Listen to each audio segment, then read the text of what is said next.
Hi guys, Olive here. Here today with the next installment in my ongoing series of videos all about the 90s PBS Kids TV show, Wishbone. Just in case you're unfamiliar with the show, what it was a half-hour television show for children that featured in every single episode 2 interconnected storylines. The first storyline was always an adaptation of a work within the literary canon. Most frequently that meant a book, but it could also be a play, a short story, a folk tale, or even a myth.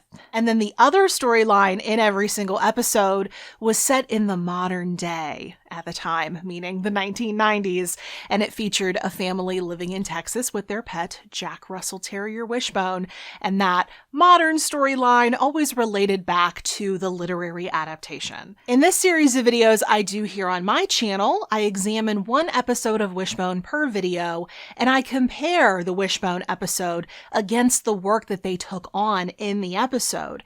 How does the Wishbone interpretation of the source material compare to the work itself? What did they include? What did they exclude? Why did they make those choices? Is there any kind of a moral message that they chose to highlight for the very young audience of this show? And most importantly, is it a fun episode to watch? In today's video, I will be looking at a late season 1 episode of Wishbone that takes on just the smallest sliver of the narrative poem, The Metamorphoses, written by the Roman poet Ovid. That book contains over 250 myths, but this episode focuses on just one of them, the story of King Midas. And this episode is titled The Entrepreneur. We'll see if it has the golden touch. Let's take a look. What's the story, Wishbone? What's the story, Wishbone? What's this you're dreaming of? At the opening of this episode, Joe is speaking with his mother about the possibility of starting his own business. But he gets a wise warning from his mother that a business is a lot more work than he may think. But a business idea comes up after Joe starts helping out their neighbor Wanda get through her busy day. Wanda suggests that Joe deliver groceries for people and charge a small fee for it. This helping hand idea leads Wishbone to introduce the story of King Midas, who apparently one time saved an old man's life. Midas, played by Wishbone of course, picks up Silenus by the side of the road and shows him great kindness. Well, it turns out Silenus is an old friend and mentor of the god Bacchus, the god of wine and revelry. In gratitude, Bacchus does a strange little rap and then says he'll grant Midas one wish. Midas unwisely chooses the golden touch. He wants everything he touches to turn to gold. Meanwhile, in Texas, Joe's new business is flourishing to the point where he offers his friends, Sam and David, jobs in the business.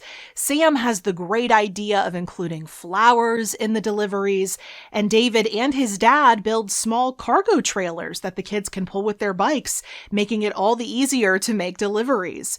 Before long, Joe is really raking in the cash, but instead of giving his friends raises or bonuses like they deserve, he gives them certificates of appreciation, which, if you can believe it, they don't seem to appreciate. In the story adaptation, Midas is thrilled with his new talent, but when he starts turning literally everything into gold, even things he doesn't wish to transform, like food and his family, for instance, he starts to deeply regret his choice of wish. Joe has gone full corporate back in Texas, forgetting that he told Sam she could design the uniforms and insisting that both Sam and David wear gross uniforms instead.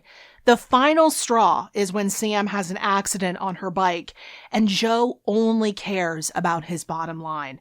Both Sam and David quit right then and there, and Joe has to cannibalize his profits to have a pricier courier service finish his deliveries for him. After about a week of doing all the work himself, and after having a chat with his mother, Joe starts to feel really bad about the way he treated his friends. He invites them over, he apologizes, and he offers to use the business's remaining money so that all three of them can go out and have some fun together. And in the myth adaptation, Midas so deeply regrets his golden touch wish, having now transformed both his wife and his daughter into solid gold, that he calls back the god Bacchus and pleads with him to revoke this gift. Bacchus tells him to go bathe in one specific river and touch everything he had previously turned into gold in order to restore everything to normal, including his family. And when he gets his family back, he realizes he was a wealthy man all along. So let's talk about this episode. Given the fact that this is a very short story, it's a very short myth, they were able to include pretty much everything. Unless, of course, you count Apollo giving Midas donkey ears to be part of his larger story, which I personally think is a separate thing. So if you exclude that, then yeah, they were able to include pretty much everything. The backstory of how Midas got his wish was a little bit different in this episode than it was in the actual myth. In the episode, we see Midas and his entourage traveling down the road, and they see Silenus on the side of the road laying down, and one of the servants says that he thinks he might be passed out drunk. Was a little bit surprised to see that in a kid's TV show, not gonna lie about it. But later on, it's discovered that no, he had been beaten up, he needs medical assistance, which I guess implies that he's not worth saving if he had been passed out drunk. But in the actual story, Silenus isn't found beaten up by the side of a road. He is found wandering, drunk out of his mind. And Midas does not return him right away. Instead, he invites Silenus into his home and basically has a 10-day bender with him. So yeah, it does make sense why the episode isn't entirely forthcoming about where that wish came from. It makes sense that they bent the truth a little bit, but it was surprising how honest they were that the god Bacchus is basically the god of wine and partying. And furthermore, the actor they got to play him is fantastic. I was also really glad that they showed Bacchus disapproving of Midas's wish right away, because in the story, he found it idiotic immediately, because he knew how it was going to turn out. It doesn't take a god to figure out that that's going to end badly if you think about it for more than 3 seconds. But in the story, Midas's main problem was almost starving to death. Every single food item he would touch would turn to gold. Meanwhile, in this Wishbone adaptation, they added in the family element. Now, I do have to say, when I read the story, I wondered myself, what would that mean for Midas and human contact in the future? Does it just mean he's never able to touch anyone again? And I guess the writers of this episode had that same line of thinking because they tied that into the larger moral message that came out of this episode, which is the fact that people are a whole lot more important than money. And that moves us into the discussion of the modern day storyline within this episode, which, before I say anything else, I just have to give Joe some credit. Although he treated his friends horribly in this episode, he was way ahead of his time when it came to that grocery delivery service. I know those types of services existed in previous decades, but man, give it another 25 years, Joe, and your business will take off in ways that you cannot even believe. A lot of the things that Joe does to his friends in this episode are very realistic things that businesses used to do and still do to their employees. Because, surprise, surprise, they do care more about money than they care about people. And I think it's great that this episode highlights how messed up that is. But I sometimes have a problem with these very moral-based presentations of the world because you're never going to talk those types of people out of putting money above other people. And I think when kids who did watch this show way back when, who watch it now, they get a little bit older, get their first job, they're going to come up against this. So I think it's a whole lot better to show a realistic view of the world and teach younger generations how to deal with it. I think it's great that Sam and David quit, but I think we needed to see them do more, speak up more, stand up for themselves, because that's really the only thing you can do. But I think the most critical thing that was missing from the modern day storyline is some sort of motivating factor behind why Joe wanted to start this business and make all of this money. Throughout this show, Joe's a really nice kid and he's not that money motivated. So I think there needed to be a small mention of him trying to save up to earn a big ticket item like a new bike or something. Or did he owe someone money, or was he trying to help someone out with the money? Like, I think that would have explained why all of a sudden he's driving his friends like workhorses when normally he didn't do that kind of thing.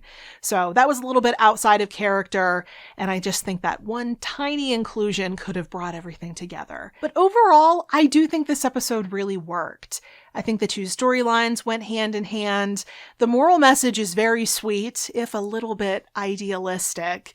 I think it was faithful to the source material with some understandable adjustments, and it was fun to watch. I liked this one. So those are my thoughts on this episode of Wishbone. If you have any comments or questions, I would love to hear from you in the comment section below. If you would like to see more of these What's the Story Wishbone episodes, I'll link the playlist for you in the description box below. And at the bottom of that same description box, you'll find links to everywhere you can find me around the internet, including Goodreads and Instagram, the two places where I'm the most active, if you would like to keep up with what I am reading and writing about right now. Thank you so much for watching. I hope you're having a wonderful day, and I'll see you in the next video. Bye.